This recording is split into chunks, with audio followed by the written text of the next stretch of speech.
Bro, let me show you how the carburetor works. Like, this is so cool. So here's a typical lawnmower carburetor. This is off of a Honda, and they all pretty much are pretty similar to this, you know. You got your choke right here. So when that closes, choke is on. It lets less air in to help starting. And then on the other side, you got your throttle. This is the bowl. This is where the fuel sits. So let's take the bowl off and see what's inside. So this first thing here is your float, right? The float does exactly what its name is. It floats on top of the gas. And there's a needle right in here that's going to allow fuel in, and when the float raises, it shuts that needle off, right? So you can see as it raises, shut off, lets in, shut off, lets in. Take this pin out, right? And now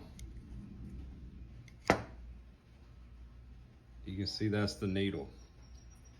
That's what shuts the fuel off. And this is where the fuel comes in, and that's where the needle seats right there. That's just getting fuel into the bowl, but that doesn't get it into the engine. So how it gets into the engine is up through here, and we're gonna take that out. I made this screwdriver.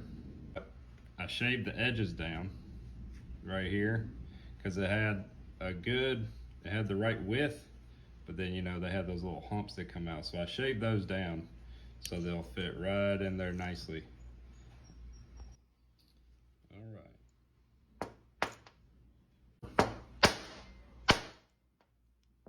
Just bang it out. This is the jet. This regulates how much fuel is going up the throat of the carburetor. This is an emulsion tube. So you see these little holes in the side? That's to allow air to mix with the fuel as it comes up the tube. So fuel's coming in like that, and air is being introduced to emulsify the fuel. That all happens right here. But how, the million-dollar question, is if this does not have a pump on it, how does air get from here, up here, through here? This is the air filter side, and you can see how it's big, right? Compared to the block side. This is what sits against the engine block, how it's smaller. The orifice shrinks by a whole lot right there.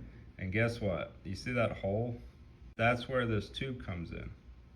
That's where the emulsifier sits.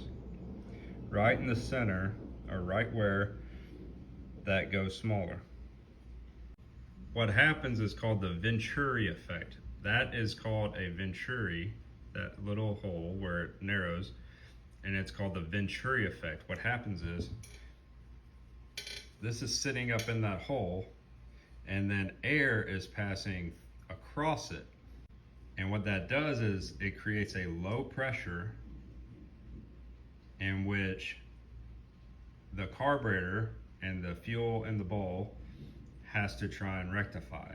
It gets pulled up the tube to try and equalize from that low pressure that's going across it. Pretty neat. So it's the same way like an airplane wing works, right? Air goes over the wing and creates a low pressure, which then brings the plane up into that low pressure to try and equalize. And that's how a plane gets its what's called lift. Same effect here, a little different, but same effect. It's a Venturi effect. It's a low pressure coming across that, and it's pulling fuel up it. And as air is whooshing past here, It's pulling it out here and into the engine. And then when it gets into the engine, it gets compressed and atomized and burned. One other aspect of this carburetor, which is really neat. So you see those little holes right there on the side? That's the idler circuit. And gas comes through there to allow fuel to come in when the throttle valve is shut, right? As it opens, another one gets revealed and more get revealed, and so it helps transition from the low idle to high idle by allowing a little bit more fuel to dump in before all this air starts rushing in, and is able to pick up the other fuel from the bowl. So, all right, well, that was just a quick explanation on how a carburetor operates and, you know, what makes it tick. And there's a lot more to it, but I think carburetor theory is one of the coolest theories out there to learn about. And it just fascinates me how they engineered this thing. So, look, stay humble, keep learning.